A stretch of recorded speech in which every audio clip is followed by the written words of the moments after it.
നമസ്കാരം. ഫിംഗർ പ്രിന്റിലേക്ക് സ്വാഗതം. കുറ്റകൃത്യങ്ങളുടെയും വ്യവഹാരങ്ങളുടെയും ലോകത്തെ പ്രധാന സംഭവങ്ങളിലേക്ക്. സൗമ്യ വധക്കേസ് പ്രതി ഗോവിന്ദചാമിക്ക് ജയിൽ ചാട്ടത്തിന് സഹായം ലഭിച്ചിരുന്നുവെന്ന സൂചന. ക്രിക്കറ്റ് കളിക്കിടെ ലൈംഗിക പീഡനവും. ബംഗളൂരു റോയൽ ചലഞ്ചേഴ്സ് താരത്തിനെതിരെയാണ് പോലീസ് പോക്സോ കേസ് ചുമത്തിയത്. ഫുഡ് ഡെലിവറി ബോയ്സിന്റെ വേഷത്തിൽ ജ്വല്ലറിയിൽ കടന്നുകയറി സ്വർണ്ണ കവർച്ച. തിരുവനന്തപുരത്ത് ITI വിദ്യാർത്ഥിനിയുടെ ആത്മഹത്യയിൽ അയൽക്കാരി രാജ്യത്തെ പോലീസ് അറസ്റ്റ് ചെയ്തു. സൗമ്യ വധക്കേസ് പ്രതി ഗോവിന്ദചാമിക്ക് ജയിൽ ചാട്ടത്തിന് സഹായം ലഭിച്ചിരുന്നുവെന്ന സൂചന. ഇയാൾക്ക് ബ്ലൈഡ് നൽകിയത് സഹതടവുകാരിൽ ഒരാളാണെന്ന് പോലീസിന് വിവരം ലഭിച്ചു. വിശദമായ ചോദ്യം ചെയ്യലിലൂടെ കൃത്യമായ തെളിവുകളുടെ അടിസ്ഥാനത്തിൽ ഗോവിന്ദചാമിക്കെതിരെ കേസ് രജിസ്റ്റർ ചെയ്യാനും പോലീസ് തീരുമാനിച്ചു. ഗോവിന്ദചാമിയുടെ ജയിൽ ചാട്ടത്തിന് പിന്നിൽ ജയിലിലെ ഗുരുതര സുരക്ഷാ വീഴ്ചയെന്ന ആരോപണം ഉയർന്നിട്ടുണ്ട്. സെല്ലിനകത്ത്, അതും അതിസുരക്ഷാ ജയിലിൽ കഴിഞ്ഞിരുന്ന ഗോവിന്ദചാമിക്ക് എങ്ങനെ ജയിലിലെ സെല്ലിന്റെ കമ്പി മുറിക്കാൻ കഴിഞ്ഞെന്നാണ് പലരുടെയും ചോദ്യം. വളരെ കട്ടികൂടിയ സെല്ലിലെ കമ്പി മുറിക്കാൻ 1 മണിക്കൂറെങ്കിലും സമയം എടുക്കുമായിരിക്കും. ഇതിന്റെ ശബ്ദമോ മറ്റ് നീക്കങ്ങളോ പോലീസ് ശ്രദ്ധിക്കാത്തത് ഗുരുതര വീഴ്ചയാണ്. ദിവസങ്ങളെടുത്താണോ ഇത്തരത്തിൽ കമ്പി മുറിച്ചതെന്നും വ്യക്തമല്ല. കമ്പി മുറിച്ച ഇതിലൂടെ ഊർദാണ് പ്രതി പുറത്തിറങ്ങിയതെന്നാണ് നിലവിൽ ലഭ്യമാകുന്ന വിവരം. കമ്പി മുറിക്കാൻ എവിടെ നിന്നാണ് ആക്സോ ബ്ലേഡ് ലഭിച്ചതെന്നോ ആരാണ് ആയുധം എത്തിച്ചതെന്നോ വ്യക്തമല്ല. കഴിഞ്ഞ ദിവസങ്ങളിൽ പെയ്ത ശക്തമായ മഴയും ഇയാൾ മുതലെടുക്കാനാണ് സാധ്യത. വൈകിട്ട് 5 മണിയോടെ ജയിൽ പുള്ളികളെ സെല്ലിനുള്ളിൽ ആക്കുന്നതാണ് രീതി. ഇതിനുശേഷം രാത്രി 1:15 ഗോവിന്ദചാമി സെല്ലിൽ നിന്നും പുറത്തു ചാടിയത്.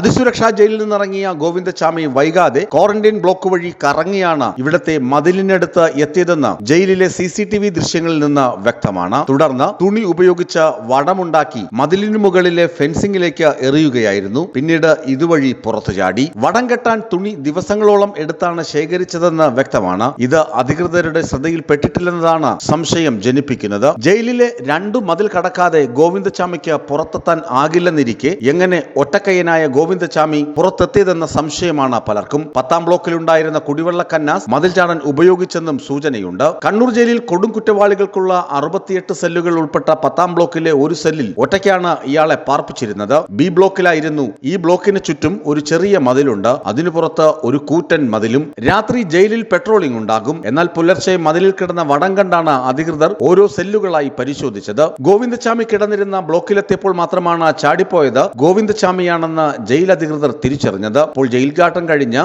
3 മണിക്കൂർ പിന്നിട്ടിരുന്നു. തുടർന്ന് ജയിലിന്റെ പരിസരത്തും മറ്റും പരിശോധന നടത്തി. രാവിലെ 7 മണിയോടെയാണ് ജയിൽ ചാട്ടം പോലീസ് സ്ഥിരീകരിക്കുന്നത്. തുടർന്ന് പോലീസ് സംസ്ഥാനത്താകമാനം വിവരങ്ങൾ കൈമാറി തെരച്ചിൽ ആരംഭിച്ചു. അപ്പോഴേക്കും ജയിൽ ചാടി 6 മണിക്കൂർ പിന്നിട്ടിരുന്നു. തുടർന്ന് 10:30 ആളൊഴിഞ്ഞ പറമ്പിലെ ആളില്ലാ വീട്ടിലെ കിണറ്റിൽ നിന്നാണ് ഗോവിന്ദചാമിയെ പിടികൂടിയത്. News desk Vismaya news. Cricket കളിക്കിടെ ലൈംഗിക പീഡനവും. ബംഗളൂരു റോയൽ ചലഞ്ചേഴ്സ് താരത്തിനെതിരെയാണ് പോലീസ് പോക്സോ കേസ് ചുമത്തിയത്. റോയൽ ചലഞ്ചേഴ്സ് ബംഗളൂരു താരം യാഷ് ദയാലിനെതിരെ പോക്സോ കേസെടുത്ത ജയ്പൂർ പോലീസ്. IPL മത്സരത്തിനിടെ ജയ്പൂരിൽ വെച്ച് പ്രായപൂർത്തിയാകാത്ത പെൺകുട്ടിയെ പീഡിപ്പിച്ചുവെന്ന പരാതിയുടെ അടിസ്ഥാനത്തിലാണ് സാങ്കനീർ പോലീസ് സ്റ്റേഷൻ കേസ് രജിസ്റ്റർ ചെയ്തിരിക്കുന്നത്. നേരത്തെ ഗാസിയാബാദിൽ നിന്നുള്ള യുവതിയെ ലൈംഗികമായി പീഡിപ്പിച്ചെന്ന പരാതിയിലും യാഷ് ദയാലിനെതിരെ പോലീസ് കേസെടുത്തിരുന്നു. 2 വർഷത്തിന്റെ തുടർച്ചയായ ബലാത്സംഗം ചെയ്തുവെന്നാണ് പരാതിയിൽ പറഞ്ഞിരിക്കുന്നത്. ജയ്പൂരിൽ നടന്ന ഒരു IPL മത്സരത്തിനിടെയാണ് ഇരയും യാഷ് ദയാലും പരിചയപ്പെടുന്നത്. അന്ന് പെൺകുട്ടിക്ക് 17 വയസ്സായിരുന്നു പ്രായം. പ്രൊഫഷണൽ ക്രിക്കറ്ററാകാനുള്ള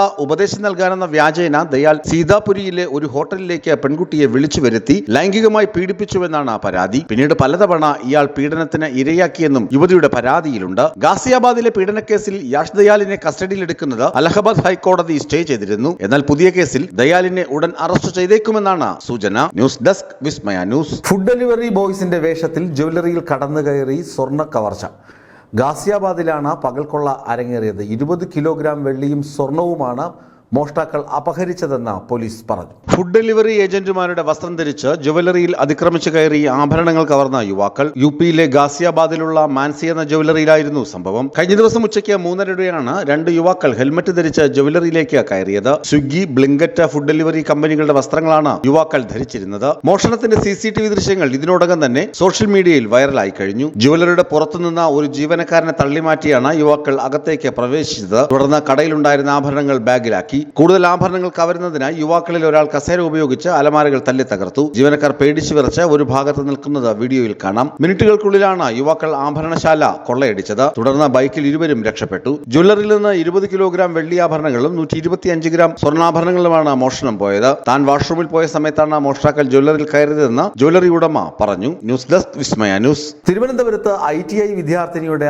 ആത്മഹത്യയിൽ അയൽക്കാരി രാജത്തെ പോലീസ് അറസ്റ്റ് ചെയ്തു. അയൽക്കാരി അസഭ്യവർഷം നടത്തിയതിൽ മനംനൊന്താണ് പെൺകുട്ടി ആത്മഹത്യ ചെയ്തതെന്നാണ് കണ്ടെത്തൽ. ITI വിദ്യാർത്ഥിനിയെ വീട്ടിൽ തൂങ്ങിമരിച്ച നിലയിൽ കണ്ടെത്തിയ സംഭവത്തിൽ അയൽവാസി പോലീസിന്റെ പിടിയിലായി. വെണ്ണിയൂർ നെടിഞ്ഞൽ AR ഭവനിൽ രാജമാണ് പിടിയിലായത്. നീണ്ട ചോദ്യം ചെയ്യലിനൊടുവിലാണ് ഇവരെ അറസ്റ്റ് ചെയ്തത്. വീട്ടമ്മ അസഭ്യം പറഞ്ഞതിൽ മനംനൊന്താണ് അയൽവാസിയായ വെണ്ണിയൂർ നെല്ലിവിള നെടിഞ്ഞൻ കിഴക്കരിക് വീട്ടിൽ അജുവിന്റെയും സുനിതയുടെയും മകൾ അനുഷ വീടിന്റെ 2ാം നിലയിൽ ഫാനിൽ തൂങ്ങി മരിച്ചതെന്നാണ് ആരോപണം. 18 വയസ്സായിരുന്നു അനുഷയ്ക്ക്. ചൊവ്വാഴ്ചയായിരുന്നു സംഭവം. അയൽവാസികൾ അസഭ്യം പറഞ്ഞതായി നാട്ടുകാർ പോലീസിന് മൊഴി നൽകിയിരുന്നു. കൂടാതെ വിദ്യാർത്ഥിനി ആത്മഹത്യ ചെയ്യും മുമ്പ് ബന്ധുക്കളെ ഫോണിൽ വിളിച്ച് സംഭവം അറിയിച്ചിരുന്നു. ഇത് റെക്കോർഡ് ചെയ്ത ബന്ധു പോലീസിന് തെളിവ് കൈമാറി. ഇതോടെയാണ് അറസ്റ്റ് രേഖപ്പെടുത്തിയതെന്ന് പോലീസ് വ്യക്തമാക്കി. അയൽവാസിയായ സ്ത്രീ അനുഷയെ അസഭ്യം പറഞ്ഞതിലുള്ള മനോവിഷമത്തിലാണ് മകൾ ആത്മഹത്യ ചെയ്തതെന്ന് പിതാവ് വിഴിഞ്ഞം പോലീസിൽ പരാതി നൽകിയിരുന്നു. അയൽവീട്ടിലെ യുവാവും ഭാര്യയുമായി പ്രശ്നം നിലനിൽക്കുന്നുണ്ടായിരുന്നു. അറസ്റ്റിലായ വീട്ടമ്മയുടെ വീട്ടിലേക്ക് ഇവരുടെ മകന്റെ ഭാര്യ എത്തിയത് അനുഷയുടെ പുരയിടം വഴിയാണെന്നും ഇവിടത്തെ കാര്യങ്ങൾ യുവാവിന്റെ ഭാര്യയെ അറിയിക്കുന്നത് ഈ വിദ്യാർത്ഥിനിയാണെന്നും ആരോപിച്ച് പ്രതി അസഭ്യം വർഷിച്ചിരുന്നു. ഇതിനെ തുടർന്നായിരുന്നു വിദ്യാർത്ഥിനിയുടെ